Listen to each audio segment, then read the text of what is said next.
I welcome you all to this session, quick revision series for Polity. Uh, as we are approaching the preliminary examination, it is on 16th of this month. Some of us may have been fully prepared for the examination. Some of us may be in doldrum also, that how to go through the preliminary syllabus in the quickest possible time. You see, before I proceed, there are certain things that I will like to tell you with respect to the Indian polity section from the prelims point of view. You see that whenever we talk about the UPSC examination, that is especially the prelims examination, there is no trend of this examination. And whenever we talk about the trends, sometimes we have seen that 22 questions have been asked from the Indian polity section, and in some years we have also seen that even the worst days, even 8 to 9 questions were asked from the Indian polity section. So there is no trend.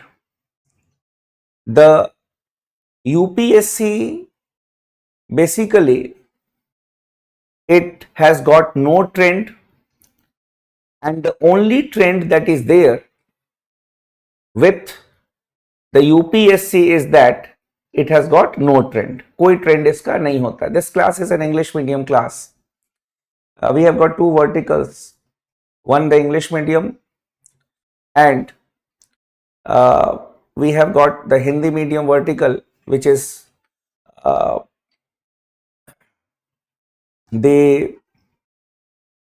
which is taken by another teacher. Now when we analyze the topics from the prelims point of view, dear, it is an English medium class. So we have got two verticals. One is, I told you, Hindi medium and English medium. So I am a faculty of English medium. So these classes will be in English medium. I may not be comfortable in Hindi also. Now, whenever we talk about Indian polity section, there are certain topics which are important from the prelims point of view that we will be focusing in the coming days that I will be there with you. These topics are very specific. First of all, the first important thing that we need to understand is that Indian polity is not only about the provisions or the articles of the Constitution. And when we analyze the questions which have been asked in the previous years, then what we see is that the questions which have been asked in the UPSC examination, no doubt they are based on the articles of the Constitution, but articles exactly are not asked. That is, what is Article 1, what is Article 2, what is Article 3, and the understanding of the provisions of the constitution is more important. For example, if with the help of this smart board, if we see a statement that which of the following statement is correct, then regarding the creation of the new state 1 and 2, 2 and 3, 3 and 4. So such questions basically will be asked in the prelims examination. So some topics that I will be discussing with you in the coming sessions, the understanding based topics,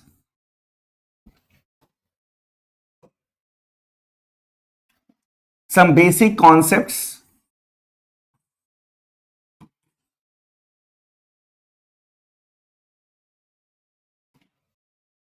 the basic concepts like what is constitution, state, then government, and what type of questions can be expected. Then another area from which the questions are expected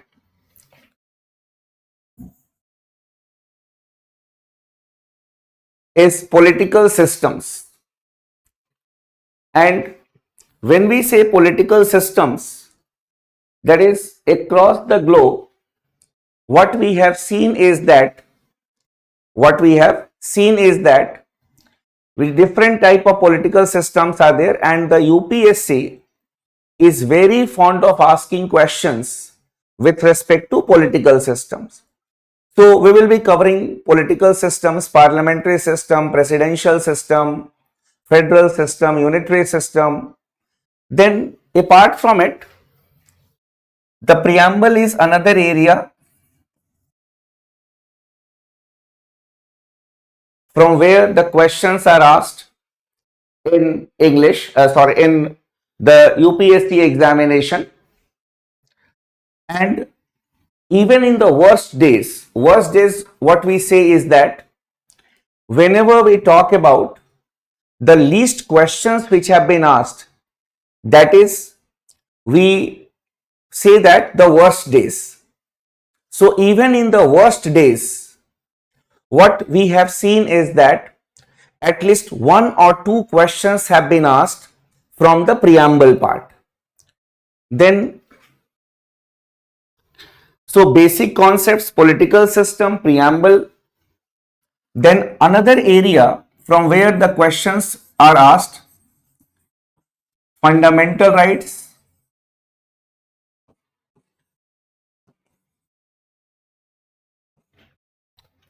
then directive principles of state policy,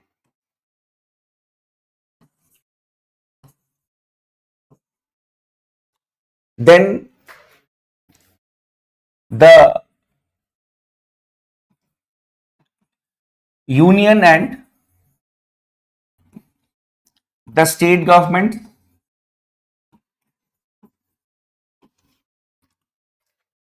and in the union government, basically the union executive, that is the president, vice president, then council of ministers, attorney general for India. Then after that, they basically, and then from the state executive part, the questions in the prelims are asked from the topics like governor, some questions may be asked, state legislature, and then the questions will be from the center state relations,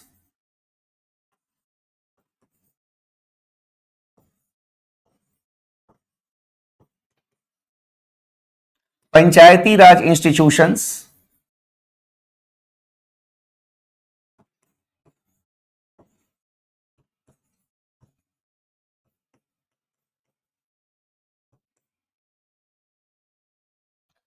and some other questions can also be there with respect to some institutions like CAG. This year we are having the elections. So the questions with respect to elections, like the national parties, state parties, election commission, such questions can be asked in the examination. So these are the topics that are to be focused in the preliminary examination this year, and the questions can be expected from these aspects. Now, one by one, we will be taking up for discussion in today's class. I will be taking some of the topics. Then, in the rest of the classes that I will be there with you, as it is a quick revision series, so I will try that within 10 classes, 11 classes, I will try to summarize. So those who are appearing in the examination this year, they will be able to answer at least some questions, even if they have not read anything.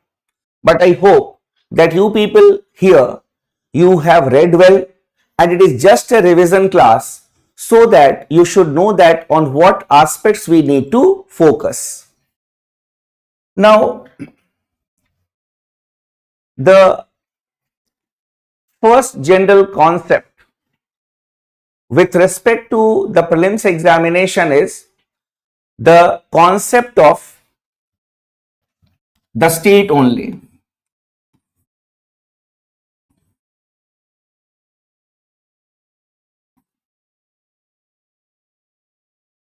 Concepts.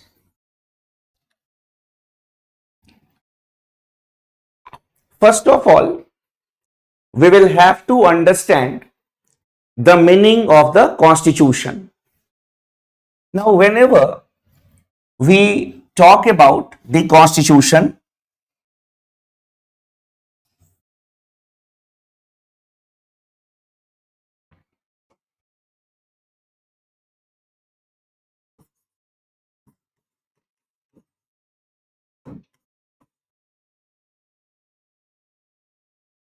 whenever we talk about constitution, the first thing that comes in our mind, क्योंकि exam में आएगा, which one of the following is correct regarding the constitution, then which of the following statement is correct, 1 and 2, 2 and 3, 3 and 4. So you need to develop a basic understanding about these terms. So first of all, when we say constitution, we say that the constitution is a legal document.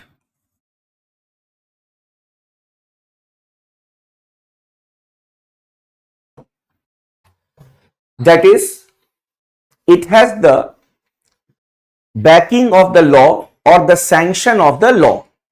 That is the first important thing that we need to understand about the constitution. It is a legal document. And if a person or an organization will not follow the provisions which have been mentioned in the constitution, then the law will take its own course.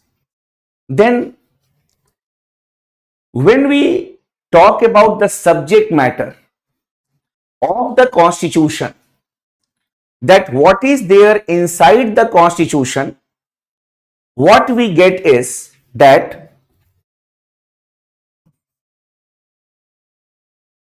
it contains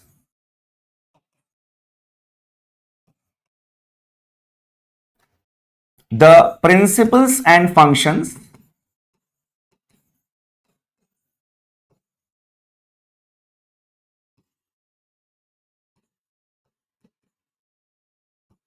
of the organs of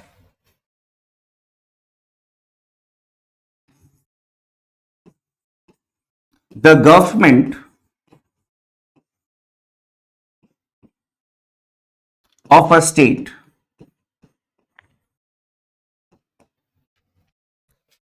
So here it contains, what we have written is, it contains the principles and functions of the organ, principles and functions of the organs of the government of a state. Now, as you people are preparing, as may have prepared well, it is not a crash course also, it is a revision type of class, so that something will be there in your mind, because these are basic things, because these are the things I expect that is the basically the questions will be asked from these aspects. So it is just a revision for you who are appearing in the examination this year. Now here you see that it contains the principles and functions of the organs of a state. Whenever we talk about state in the term of political science, as we have used here, state will mean country. When you will be attending my foundation classes, then the basic things again I will be telling you, not a big deal, but it is a revision class. So I will be telling you more about, but I hope that you all people have attended some of the classes of the other teachers also, or you have done your own readings. Now state here will mean country. So in a country, basically there is a government, and the government has the organs like legislature, executive, judiciary. And whenever we talk about the constitution of any country, it talks about the principles and functions of those organs. For example, if you talk about the legislature, in India it is the Parliament, in the United States of America it is the US Congress. So the constitution of the United States of America, it talks about the principles and functions of the US Congress, how many houses will be there in the US Congress, how the members of the Senate will be elected, how the members of the members of House of Representatives will be elected. All these aspects that is mentioned. Then the provisions regarding the President of America, the judiciary, everything has been mentioned, and it is the same regarding all the constitutions. So in the examination, the UPSC is not going to ask you that you define which of the following is an apt definition of constitution, but your understanding of the constitution will be asked, that what you have understood by the constitution, what is the purpose of the constitution. So here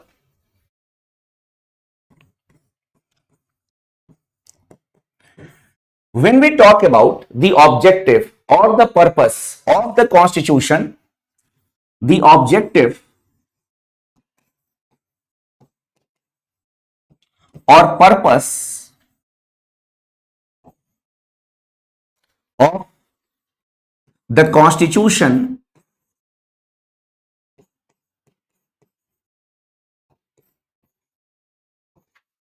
is to provide for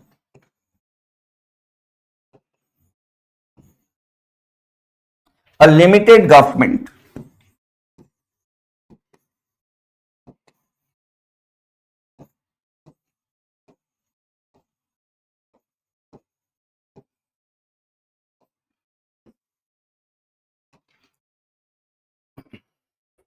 This is the question that the UPSC is very fond of asking, that which of the following statement is correct. So the purpose of the constitution is provide for a limited government. There can be another statement in the prelims examination with respect to this. That is, the objective or purpose of the constitution is to provide for restricted government, or a constitution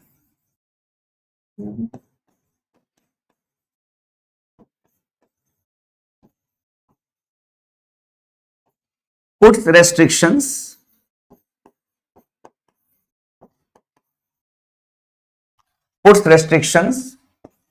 on the government.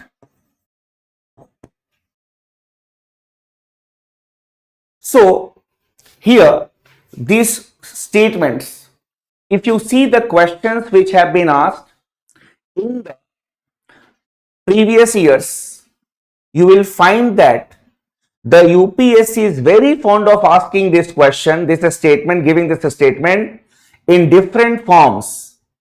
Some in one of the examination, this was the question.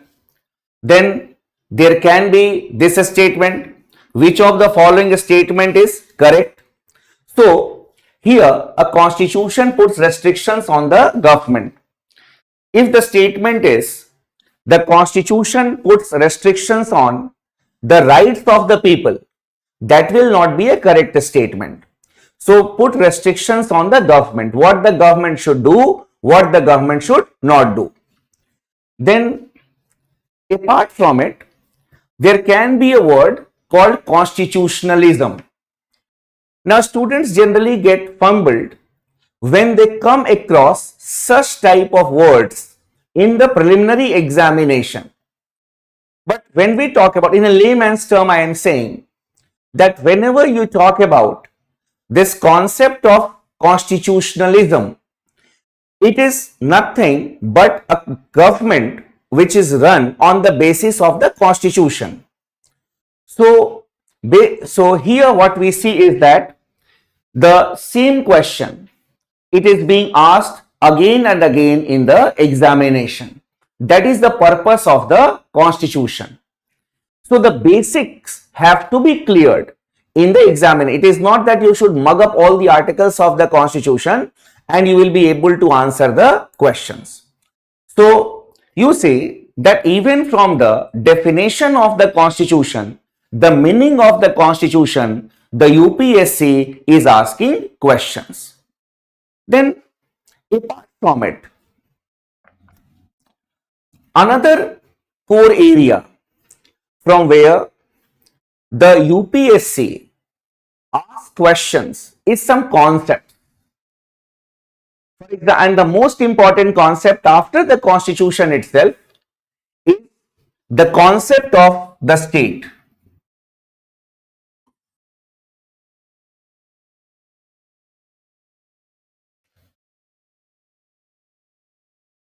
Now, when you come across this word state, state means different things at different places. As you people may be knowing, as you are going to appear in the examination. But here, if the UPSC asks a question that which of the following statement best defines a state, here the UPSC is expecting you to know the concept of the state as it is used in political science. So here, when we define a state can be defined as an entity having 4 elements.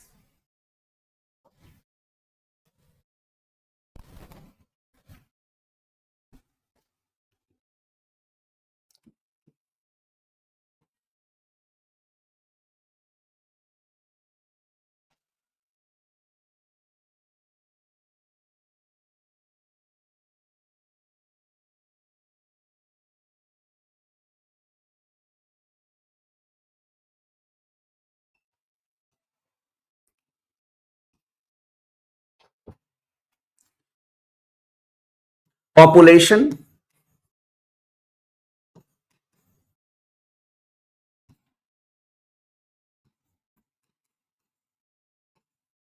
territory,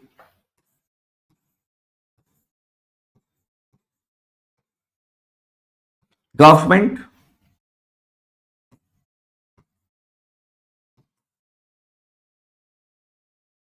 and sovereignty. Now, when we talk about the elements of a state, Then population and territory,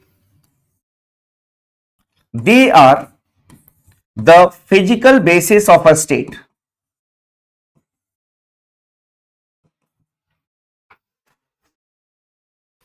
You can see them. The people live in a state. The population of a state cannot be fixed. Then territory has to be fixed. This population must live in a defined territory. You can see them. This is the physical basis. Now, when we talk about the government, government is the political basis of a state. The functions of the state are carried. Here, state will mean country. Here, state will mean country. But in the UPSC examination, the Service Commission can ask you questions with respect to your understanding about the state. That is why you need to understand it. And when we talk about government, it is the political basis and the functions of the state, that is law making, law implementation and law adjudication. They are carried through the government only. And when we talk about sovereignty, sovereignty is the spiritual basis.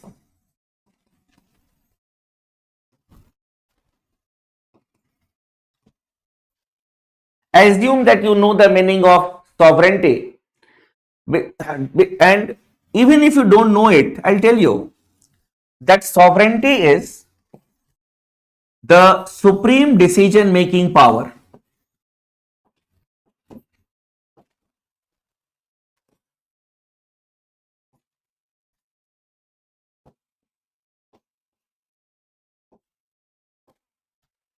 Supreme decision making power. So, when we analyze this term of sovereignty, it is a supreme decision making power. And when we say supreme decision making power, every country it enjoys, that is a state, it enjoys internal sovereignty as well as external sovereignty.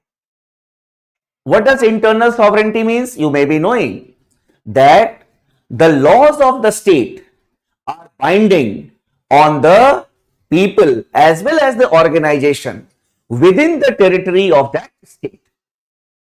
When we talk about external sovereignty means that the foreign policy decisions are taken without any external pressure.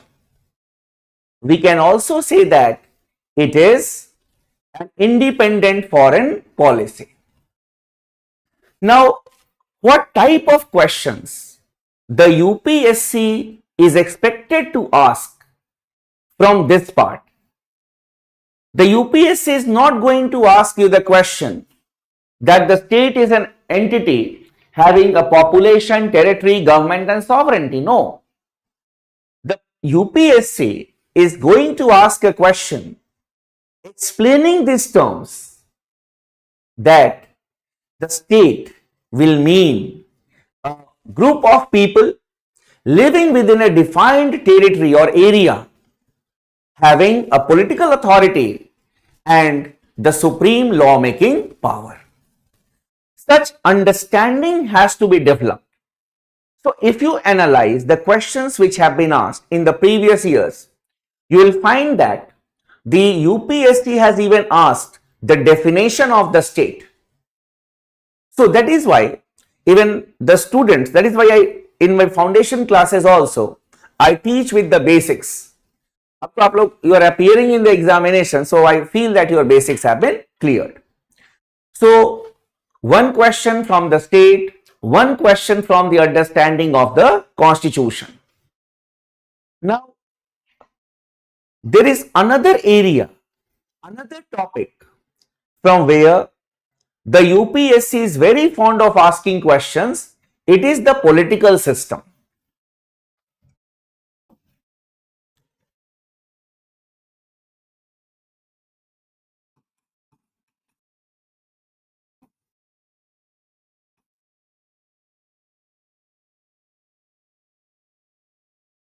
political systems. Now, across the globe, whenever we talk about the political systems, the countries have either adopted democracy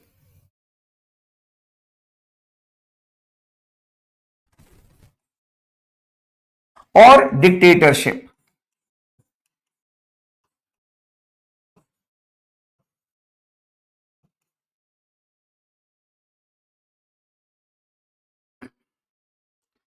Then, when we say democracy, democracy consists of two words, demos plus kratia. Demos means people and kratia means rule. It is rule by the people.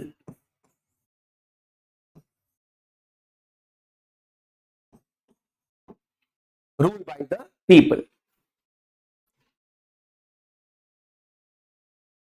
And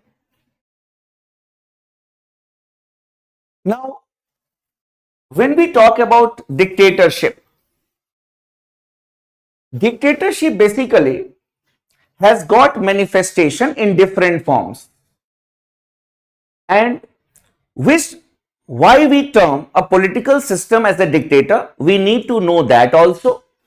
Then only we will be able to appreciate or understand the concept of democracy. Dictatorship has got manifestation in different forms. It can be monarchy,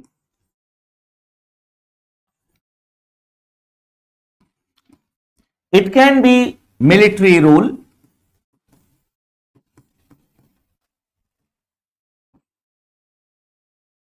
it can be military rule, then it can be a one-party system,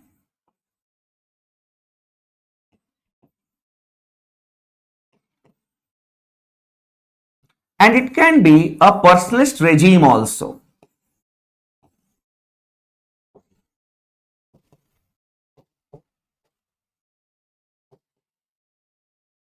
A personalist regime. Monarchy, we all know, there is no need to explain it. It is a hereditary rule. Then when we say military rule, it is also very clear to all of us. And then when we talk about one party system, you see, as it prevails in China, sometimes in your prelims examination also, which one of the following is not a manifestation of democracy? One party system is not a manifestation of democracy. The logic here is very clear. You see that a political party is the manifestation of an ideology of the person. So, for example, suppose 300, 400 students are sitting with me. No doubt, it is a virtual class, but you people are there with me. And we all may think in a different way. I may give importance to the freedom of an individual. Some of you can give importance to equality among the individuals. Some of you can talk about, concerned about the gender inequality. And based on our ideology, based on our thinking, we have some affection, a tilt towards this political party or that political party. So can you imagine that a vast country like China, people may be thinking in the same line? So if people would have accepted only one party, that is the Communist Party, then it should not have been termed as, we can say, dictatorship. But in the constitution, the Communist Party of China has been made the vanguard of the masses. So a one-party system, it is also a manifestation of dictatorship. and personalist regimes are there. When we say personalist regime, for long, the whole country revolves around one person. And that person, what he does, he constitutes the political party to suit his needs and to remain in power. For example, Saddam Hussein in Iraq, Hosni Mubarak in Egypt. So, personalist regimes. So, in the examination, if such questions are asked, which of the following are the manifestations of the dictatorship, personalist regime, one party system, military rule and monarchy, you people may be knowing. Now, we are more interested, even from the examination point of view, on democracy, because most of the questions are asked from this part only, that is democracy. Now, what type of questions can be asked from this aspect? You see, first of all, the statements may be there. Maybe statements may be there with respect to democracy. First of all, democracy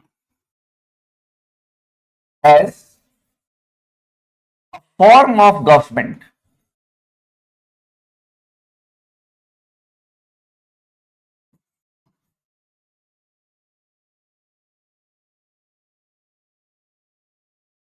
Now, when we say democracy as a form of government, what it will include?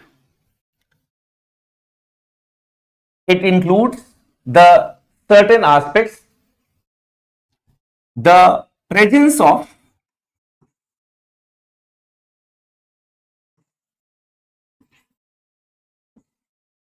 more than one political party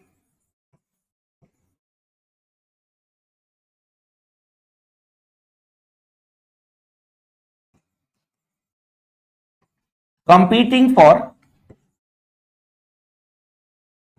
people's vote.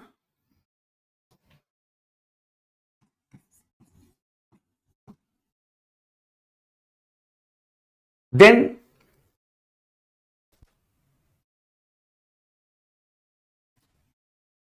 regular elections are held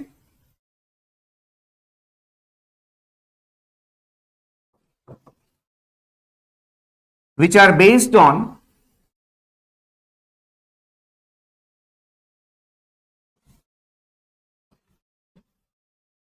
universal adult suffrage.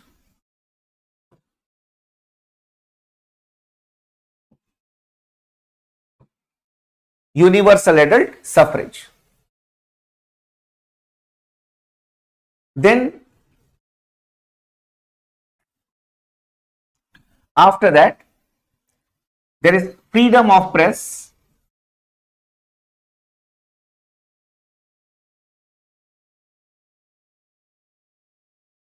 Then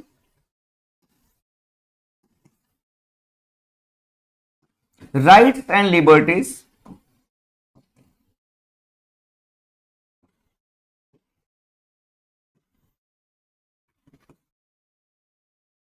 Enjoyed by the citizens.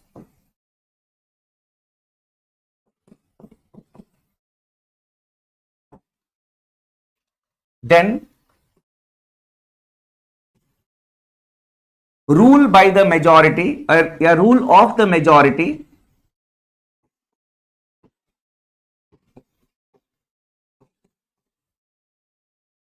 With recognition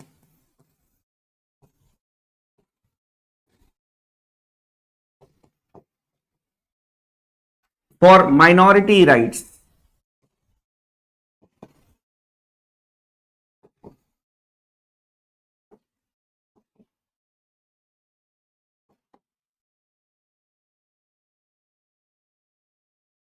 So, Here you see rule of the majority with recognition for minority rights. Such type of questions can be expected in the prelims examination regarding your understanding. Here, the question can be that which of the following is a feature of liberal democracy?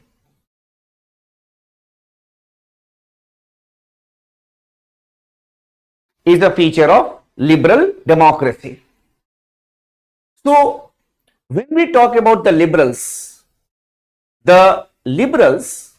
they talk about democracy as a form of government having these features.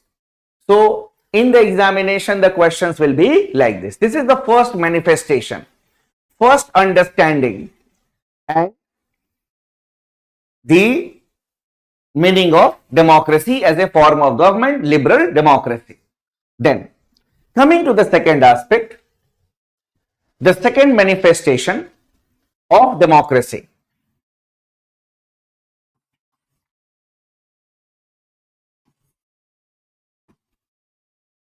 Democracy as an ideal.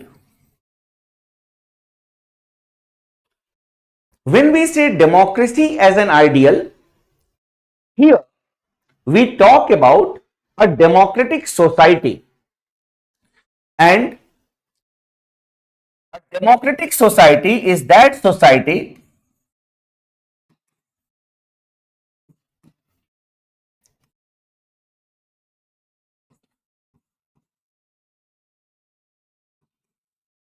where prevails justice, liberty, and equality.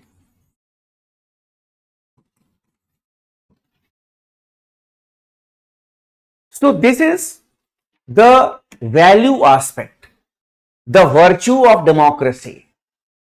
So, a democratic society. So, it is not that democratic country will mean a government of the people, for the people, by the people. No, that is only one aspect. That is the procedural form of democracy. The procedure of democracy is followed as we discussed here in the liberal democracy. That is democracy as a form of government. But true democracy will also insist on this democracy as an ideal. That is why you see sometimes even if there is a monarchy, the subjects of that particular country, what they say, that our king is Democrat. So, as a form of government, we may not consider monarchy as a form of democracy, but when the subjects will say that, oh, our king, he is Democrat, it means that the king gives importance to the principles of justice, liberty, he treats everyone equally. And when we talk about Karl Marx, he stressed on the need for a democratic society because Karl Marx talked about a stateless society. Means there will be no classes, there will be no state. And if there will be no state, democracy as a form of government will no longer be there. But democracy as an ideal has to be there. There has to be a democratic society. So, this is the value aspect. Then, apart from it, another statement which can be there in your prelims examination to check your understanding of the concept, it is that democracy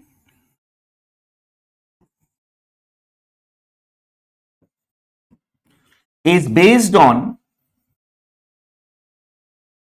rational thinking.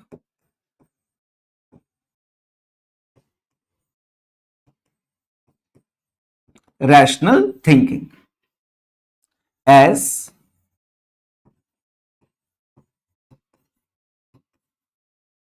The decisions are arrived at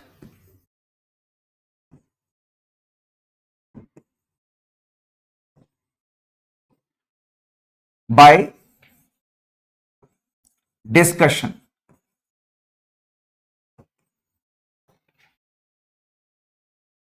So, more the discussion, obviously, democracy will be more strengthened. Such type of understanding based questions may be there in your prelims examination from this concept of democracy. Now, another question may be there from democracy, because democracy is a political system, and whenever we talk about democracy,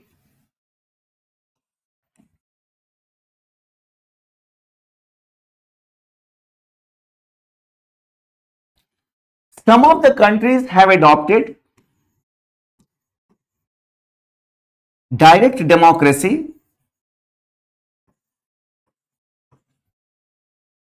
and some of the countries have adopted indirect democracy.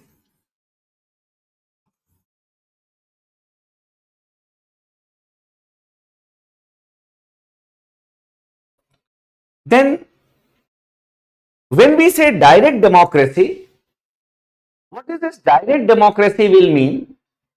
It means that there is direct participation of the people in the process of governance. And when we say indirect democracy, it is ruled by the representatives of the people.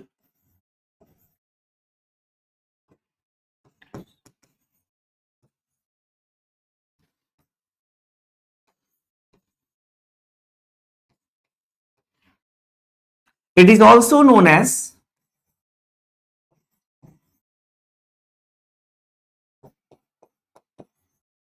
representative democracy.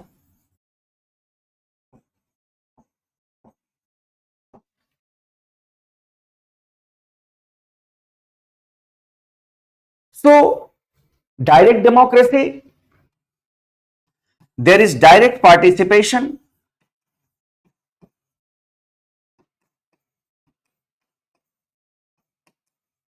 of the people.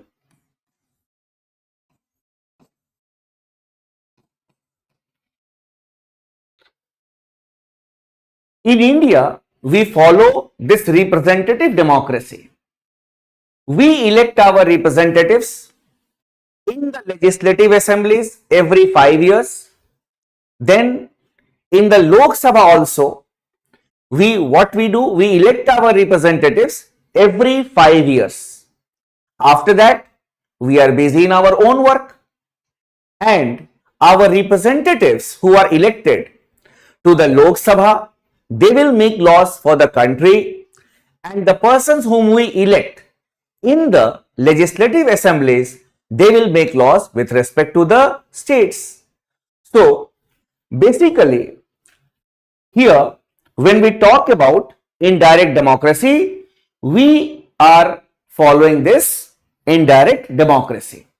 Most of the countries in this world, they follow indirect democracy. In America also, you see that the people of America, they elect the American president every 4 years, and after that they are busy in their own work. So here we are interested, not me, even the UPSC may be interested to ask questions on direct democracy, because everyone knows that in India we have got indirect democracy. So whether the students, they are aware about direct democracy or not, they have heard this concept or they know the technicalities of this aspect or not. How this direct democracy it works? You see that there are some devices of direct democracy.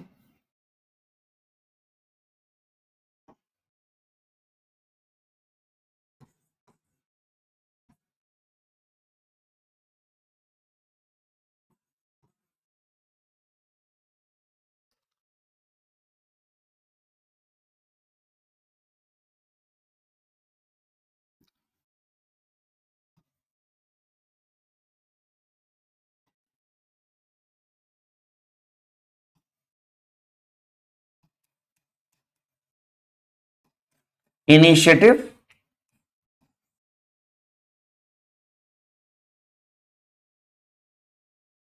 referendum, recall and plebiscite.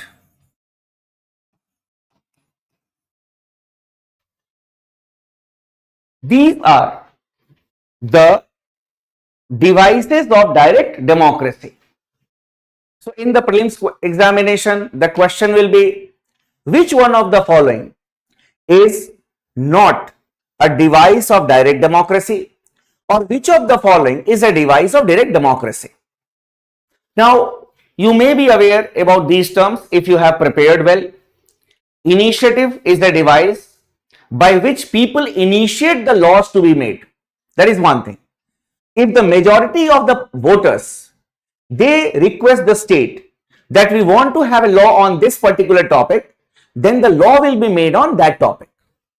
Then if we talk about referendum, referendum is making a law and referring it to the people for their approval. That is referendum. A law is made by the state, then it will be referred to the people in a referendum. Now, you see, in indirect democracy, what happens? That our government makes laws. Means suppose the parliament will pass the bill, it will be signed by the president, it will be notified in the gazette, and the law will be implemented. We have no say in that. But in direct democracy, after the law is made, it will be referred to the people for their approval. If the majority of the voters, they approve the bill, the law, then only the law will be implemented. Then when we talk about recall, recall is the device by which the elected representatives can be called back. Can be called back if the majority of the voters so wish. That is recall. You can call them back in the middle of the term also if they are not delivering. And then plebiscite. When we say plebiscite, plebiscite is a device by which the views of the people can be ascertained on a question of political importance. What I said?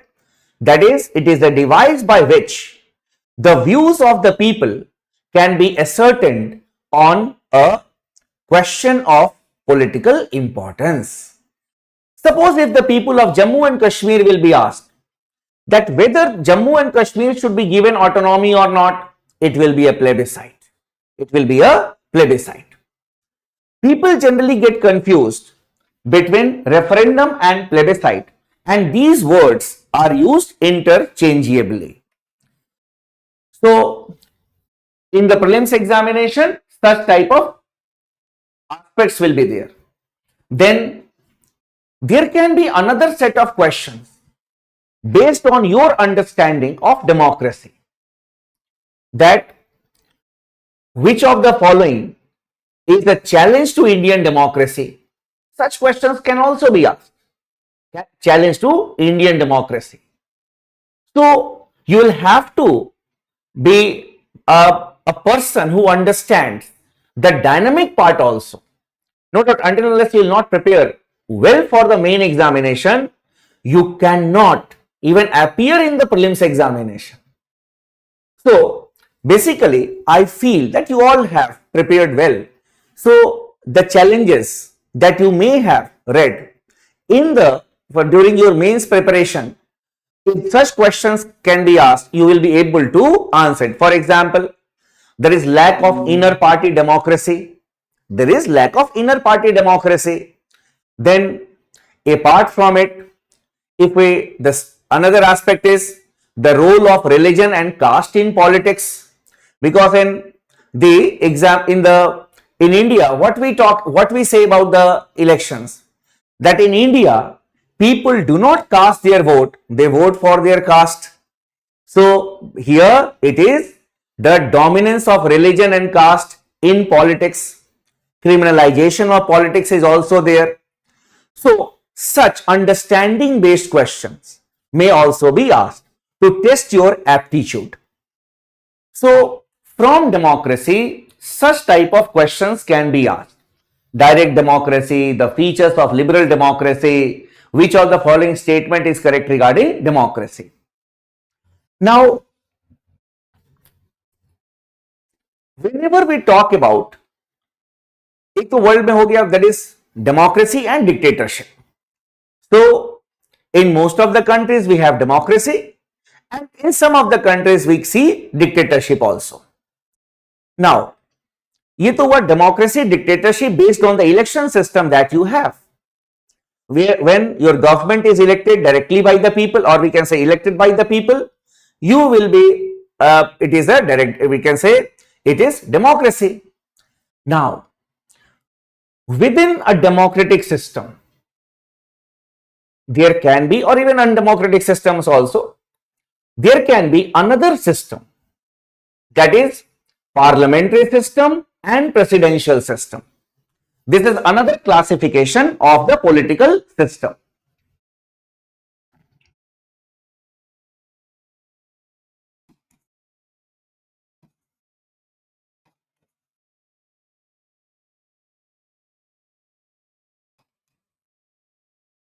Parliamentary system and presidential system.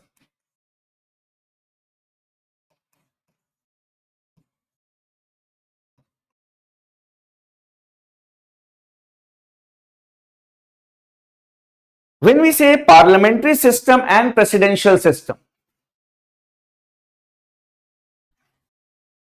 this classification of the political systems is based on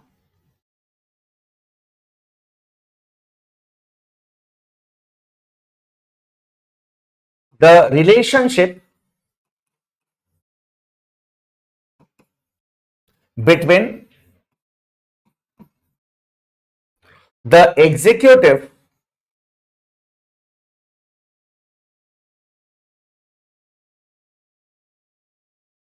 and the legislature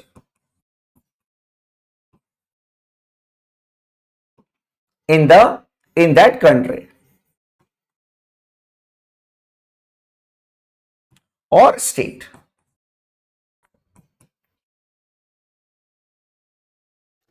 So, based on the relationship between the executive and the legislature in that country or the state, the political systems, they have been classified either as parliamentary system and presidential system.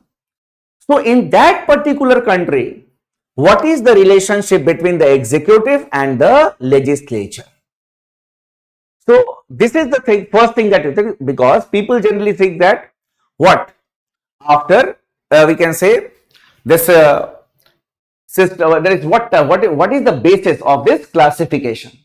Now, one by one, I'll tell you from the examination point of view. First of all, coming to the parliamentary system.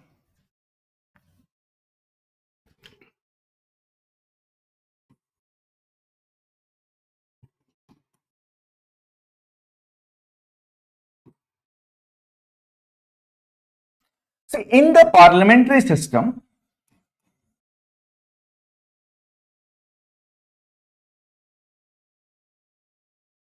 there are two heads.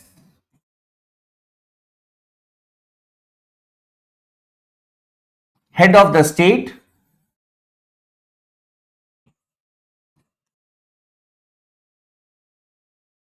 and head of the government. Head of the state is the nominal head.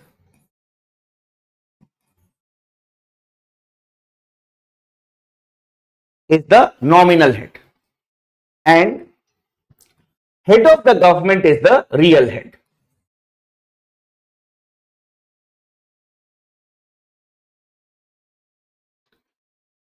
You may be knowing that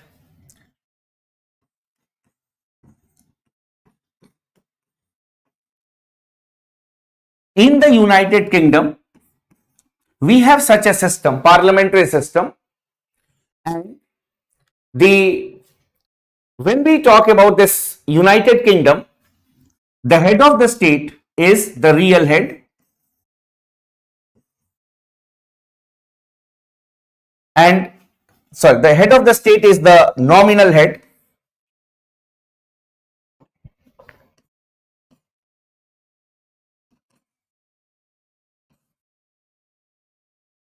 and the head of the government, that is the prime minister,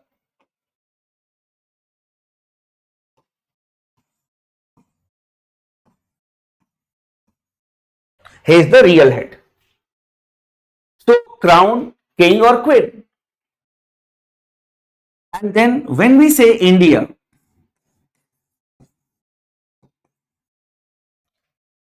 in India, the head of the state, that is the president, is the nominal head, and head of the government is the prime minister. This is the first thing which is important in a parliamentary system. That is two heads, nominal head and the real head. The head of the state is the nominal head, head of the government is the real head. Then there is another feature, and the second aspect of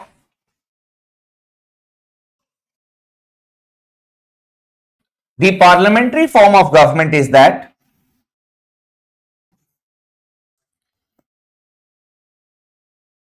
the ministers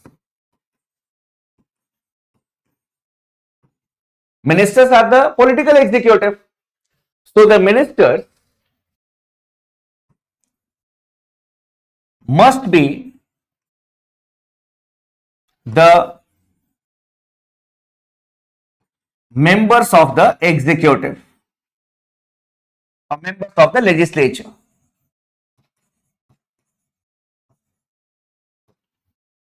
So when we say ministers, here we mean the political executive.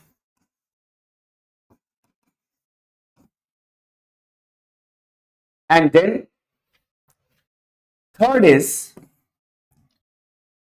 the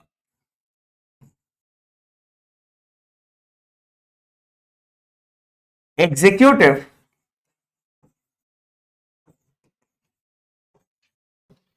is responsible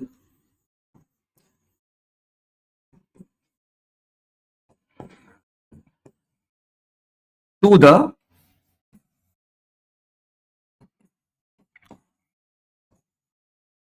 legislature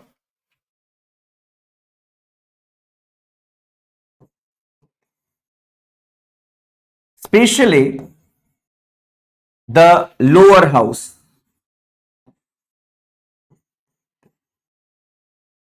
Lower house is the popular house.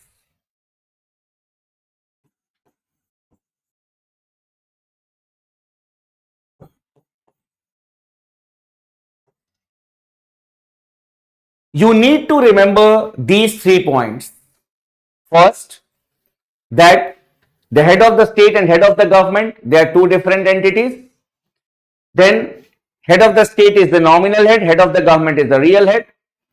And then the ministers must be the members of the legislature, and the executive is responsible to the legislature, especially the lower house. And so this is the parliamentary system. These 3 points you need to remember and your work is done. No more to study from here. And if you analyze the questions which have been asked in the previous years, you will see that the public service commissions are very fond of asking questions on the parliamentary system. Then, so यहाँ पे ध्यान रखना, the executive is responsible to the legislature. Then when we say presidential system,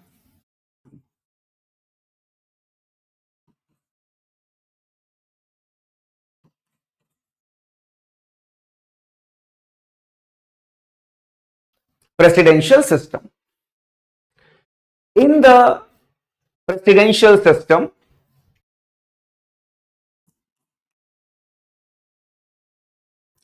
the head of the state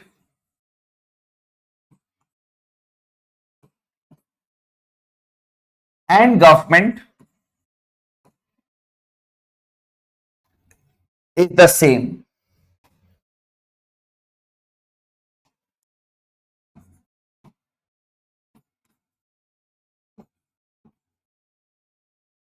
Is the same. The head of the state, for example, if you talk about United States of America. So in the United States of America, the US president is the real head and he is the head of the state, he is the head of the government. All the decisions are taken by the American president. He signs them. He is the supreme commander of the armed forces. In our country, the council of ministers headed by the prime minister takes all the decisions and then the president is the signing authority. Even the president is no doubt the supreme commander of the armed forces in India, but whether we should go for war with another country, it is to be decided by our council of ministers headed by the prime minister. So the real head.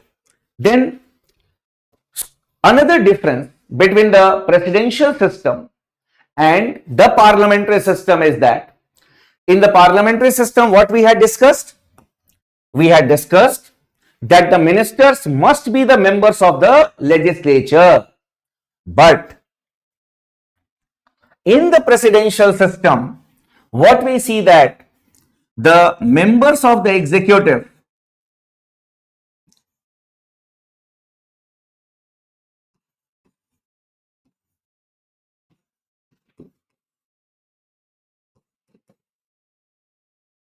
not to be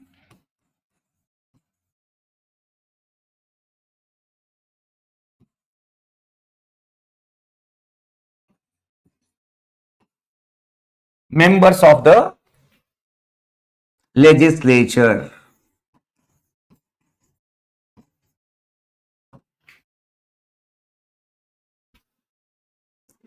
So here basically when we say the US system, the American president appoints the secretaries. As in America, the secretaries are known as ministers. And the ministers basically, they must not be the members of the legislature. I will tell you with the help of an illustration both the systems. First of all, when we talk about a parliamentary system,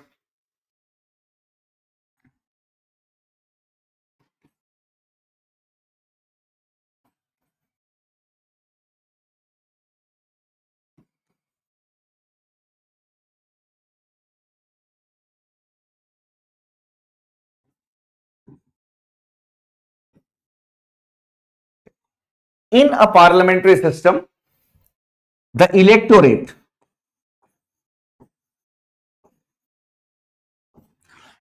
means people. So the voters, what they do? They elect the members of the legislature.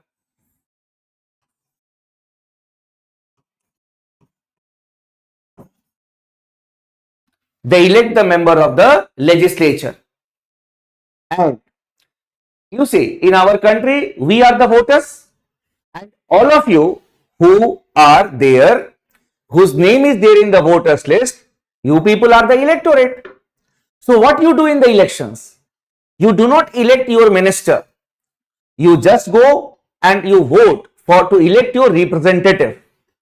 And the political party that has got majority in the lower house, in the lower house is the directly elected house, that is our Lok Sabha. So legislature, the political party basically which elects the political party which has got majority here, its members become the members of the executive, means they become the ministers.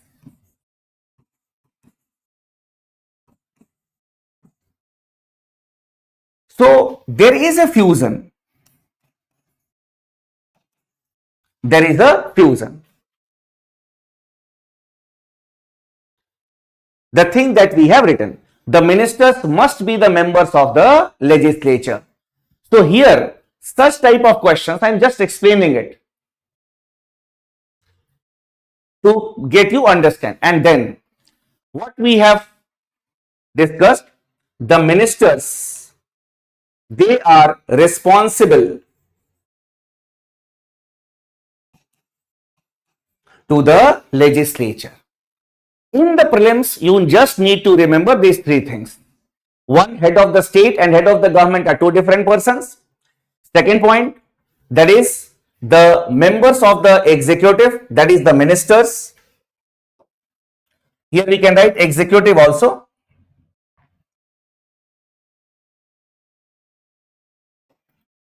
Ministers too, I had written it to make you understand. The executive, here we are talking about political executive, because in the question will be the members of the executive must be from the legislature, or the ministers, they should be from the legislature, and the executive is responsible to the legislature. If the lower house passes a no confidence motion against the government, that is the ministers will no longer be the ministers. The council of ministers will come to an end. Khatam. So then when we talk about a presidential system, when we talk about this presidential system, to make the things more clear to you,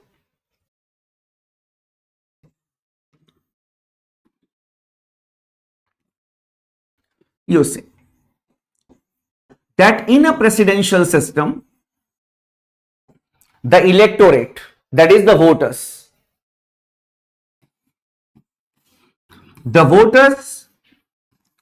they elect the members of the legislature. If we talk about the US case,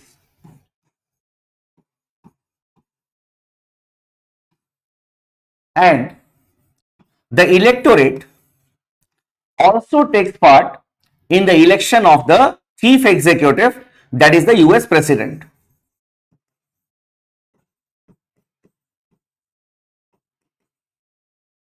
So the American president is elected for a term of 4 years.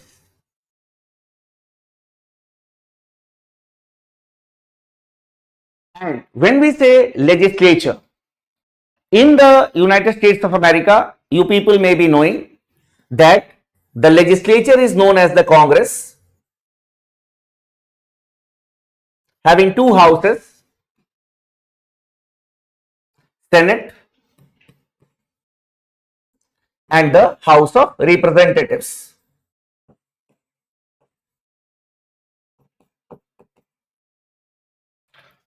The members of the Senate, they are elected for a term of 6 years, just as our Rajya Sabha member.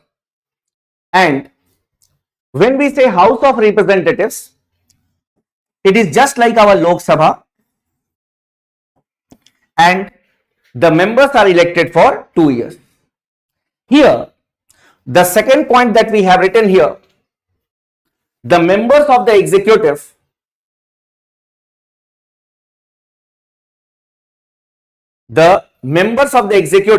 not to be the members of the legislature. You say that the president, that is the chief executive, he will be elected, and after that the president appoints the persons of his choice as the secretaries, that is the ministers, and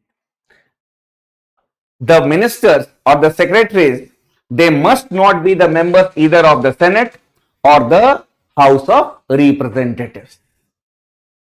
Clear?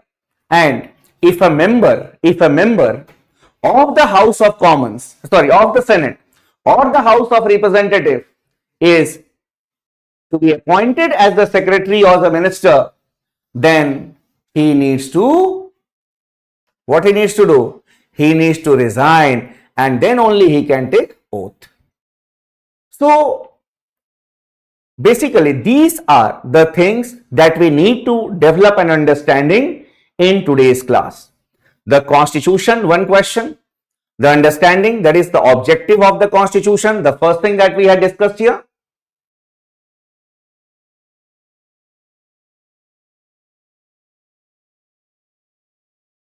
That is the first thing that we discussed here, the objective. It is important from the examination point of view, the statements. Then the elements of the state, I told you what type of questions can be asked in the examination. And then the political systems, democracy, these questions can be asked. Then the statements can be there based on democracy. Then the devices of direct democracy.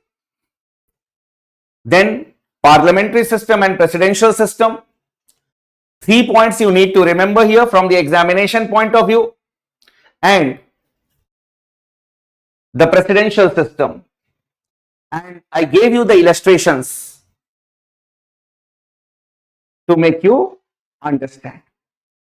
So these were the things that we need to discuss, and in the coming classes I will be taking up for discussion some other topics which are important from the examination point of view. और Hindi medium के students को एक बार बोल देता हूं, बेटा ये English medium की क्लास थी और है रहेगी, because I am not comfortable, मैं कंफर्टेबल नहीं हूं हिंदी में, और हिंदी के मैं, और यहाँ पे क्या है ना कि हंसी मजाक तो है नहीं, ये एक रिवीजन कोर्स चल रहा है, those who will be appearing in the examination this year, so we need to be very much focused. So I will go here and there because I don't know the terms which are to be used in Hindi, because I have never taught in Hindi also. So I can fumble, मैं fumble हो सकता हूं, इधर उधर चले जाऊंगा, इसलिए better है कि हम लोग उसी दायरे में रहेंगे, क्योंकि ऐसे भी हमारे इंग्लिश के हिंदी की अलग फैकल्टी है, इंग्लिश का अलग, हमारे 2 वर्टिकल्स चलते हैं ना, एक इंग्लिश और एक हिंदी मीडियम के, इसीलिए बेटा, ठीक है. So it's nothing that I should speak in Hindi और इंग्लिश. आई विल, आप ही को नुकसान हो जाएगा क्योंकि मैं बोल ही नहीं पाऊंगा, समझा ही नहीं पाऊंगा, और एग्जाम में तो जो क्वेश्चंस जो होंगे बहुत ही टेक्निकल होते हैं. So with this I will stop the session here. God bless you, bye bye, take care.